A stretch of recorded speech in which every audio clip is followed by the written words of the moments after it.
We also got stuff in the world of DC to talk about a little bit here. We got some news over there.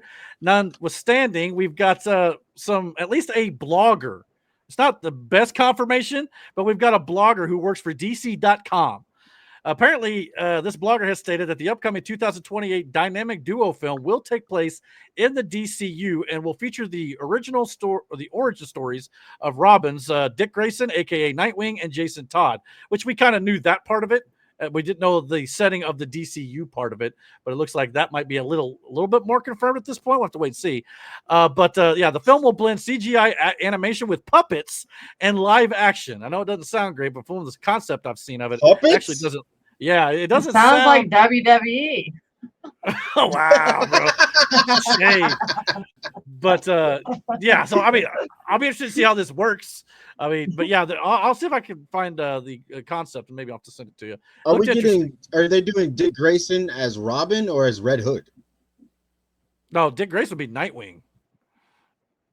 No. Oh yeah. Wait. You talking about Jason Yeah, Todd? Dick Grayson's Nightwing. Jason Todd is who I mean. I'm sorry.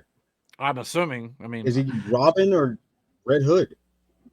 I don't know, to be quite honest. I just know it's going to feature Jason Todd. There's no really reports on that. So yeah, you know more about the Jason Todd character probably than I do. The Robins are a little bit. The only reason he became Red Hood is because Joker killed him, and it was fucked up too what he did. But he killed him, and Batman being, Batman, and he didn't kill Joker for it. What ended up happening was Ra's al Ghul ended up using the Lazarus Pit to resurrect Jason Todd, which drove him crazy, and he came back under the Red Hood moniker because he was going to kill Joker, but then he was also going to kill Batman because he felt like Batman didn't do anything to like avenge him in that aspect, and he tries to kill Batman. Eventually, he could somehow or other Batman kind of saves him from himself in a sense, and he ends up joining the Bat family and still using under the Red Hood moniker instead of Robin because of that time. Spoiler alert. I mean, figure it out. I know, right? It's out there, right? For sure. Yeah. Maybe I want to watch the movie. You know what I mean? Like, anyway, no, I'm saying if you're not going to see that if they're doing it this way, like he's not going to die in that. I mean, that was a totally different story arc where he dies. No, I mean, it sounds like, but like animation puppets almost sounds like it's going to be kiddie. No, I think this is going to be pretty dark. It's just going to be the style that they make it in. But either way, we're going to definitely be also getting more Robins with Batman Brave and the Bold when it eventually comes out, featuring another Robin, Damian Wayne. That one is going to be in that movie. So these reports suggest that the Bat family is already in the process of coming to the DCU. So I think that's going to, we talked about the Super Family a couple weeks ago, so I think that'll be great. Other news in regards to DC, Superman, if you didn't know, is already available on digital. It was released only after 35 days in theater in order to give fans the opportunity to see it before Peacemaker Season 2 debuted this last Thursday. So the first episode of Peacemaker Season 2 is on Max as we speak, with more to debut in the coming weeks, and it is just as funny and just as entertaining as the first season. So if you liked it, I highly entertain it. I will tell you right now, there is a lot of nudity in the first episode. A lot. Just to put that out there, and it's not Cena as much as you might think, but so yeah, it's very funny, and I think it does do a good job of following up on Superman. So I do recommend watching the Superman film before this because it does tie into it a little bit. So if you can find it on digital, I highly recommend it. It's a good watch in my opinion too. Still, in my opinion, the best Superman since Christopher Reeve. So yeah, at least on the big screen. So looking forward to seeing more Peacemaker, and so much so that even James Gunn was asked about Peacemaker since the show was coming out, and James Gunn said it was when he was asked about whether or not Peacemaker would get a movie, he said, quote, "I actually know the answer to that question, but I'm not at liberty to say under penalty of Peter Safran punishment," which is also his head partner over there at the head of DC Studios. So yeah, we'll have to wait and see if Peacemaker actually ends up becoming a film. I don't think so, but I think he'll probably show up in. Do it, Peacemaker can. I mean, fair enough. That's a good point. I mean, maybe it's kind of me just going, the TV show's working. I mean, but yeah, I mean, if you could do it, be it R-rated for sure. But they're not averse to that over there from what they've been saying. But I think that's what it is. I think Deadpool kind of opened the door for these anti-hero heroes to be shown in their true, because if you want to be real, like Deadpool is the ultimate like anti-hero. Ultimate, like if anybody should be rated R, Deadpool and Blade, but Deadpool, you know what I mean? Like, yeah, Deadpool is just gratuitous violence and dick jokes. what's wrong with that? Steven looks so sad. he does look so serious all the time, though. Yeah, serious. Well, Miranda.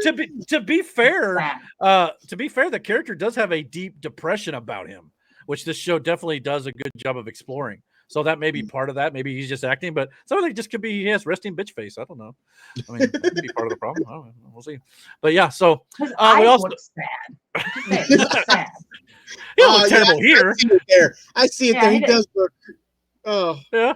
Yeah, that's all them years taking bumps in the ring. That's part of the problem. Like, oh, I'm over this crap, man.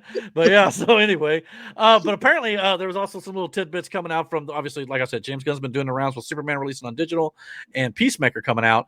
He also said that that apparently there will be a lot of guest stars in Peacemaker season 2 that will help set up the upcoming DCU. So that's worth keeping an eye out for. We also we already had Guy Gardner's Green Lantern and Hawkgirl show up in the first episode, tying into the Superman film, so that was great as well. And even a little bit of retconning from the Peacemaker season 1, which I won't talk about in spoiler territory here. But yeah, so definitely go check out Peacemaker season 2. James Gunn is said to also be trying his best, maybe, well, not Harley Quinn yet, but to potentially bring back Bloodsport, who was played by Idris Elba in his Suicide Squad film. So that may potentially be happening. And when asked about Harley Quinn from the Suicide Squad film that he made as well, he said he'll be letting us know about that in the near future. So I'd be down for Margot Robbie to come back as Harley Quinn. It would just be a Harley from a different Suicide Squad movies, minus the Jared Leto shit, like that. Right, and that's not James Gunn. That's a whole different thing. His was a sequel with Starfish or whatever that was. Starro, not Starfish. Oh yeah. But anyhow, so yeah, I mean, I enjoyed that film too, and it had a lot of his Guardians of the Galaxy, alumni in there, like Michael Rooker and things like that. So yeah, I mean, if they get some of the characters back from that movie, obviously Peacemaker ties into the Rick Flag death from that film as well. So it is semi-canon to the new DCU, and the stuff that is canon will be referenced, and the stuff that's not won't be. Simple as that. So yeah, and we'll also obviously we got the confirmation that Gunn is calling his Superman films the Superman Saga in the new DCU, and apparently this saga will consist of 4 movies in total of James Gunn telling his Superman story. So he's got 4 movie ideas, and apparently he's already almost finished with the script for the sequel already. So they just announced a sequel for June of 2027. I think that is the Superman sequel with the Super Family. So I think we're going to be getting that very soon. Supergirl next year, and then the sequel in 2027. So yeah, I think that's great. And they're already talking about production possibly next year. And speaking of production, they were going through some like behind the scenes stuff of the first Superman film they just released, and this was one of the images that was released on the behind the scenes stuff, and it had a picture of Supergirl, Superman, and Krypto here, and like concept art. And underneath here on the very bottom left, you can see here what looks to be a concept art for Brainiac. So it appears Brainiac could potentially have already been leaked as the villain of the Superman sequel. So if that's the case, what are your thoughts on that? You can't have Brainiac without having Batman.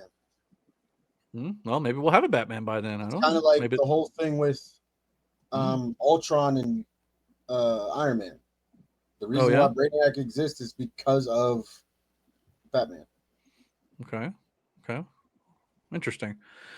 Well, I don't know. I mean, that is kind of interesting then, because the last thing I had to hear on DC was apparently after Supergirl, Clayface, and Lanterns next year, the next priorities for DCU is the Batman 2 with Robert Pattinson, Superman 2, which we just discussed, and an undisclosed television series, probably all coming out in 2027 as they go into production next year. So, again, the more and more we go here, I know they keep saying Pattinson is not the Batman DCU, but as you just pointed out, if that's the case with Brainiac, you got one right here already. I don't think that's going to be the case. It would be interesting to see him mesh with the current DCU, the way it's formatted and what they've been doing, which you'll see once you see the two with Peacemaker and Superman I'm talking about. So yeah, but that's the priority moving forward.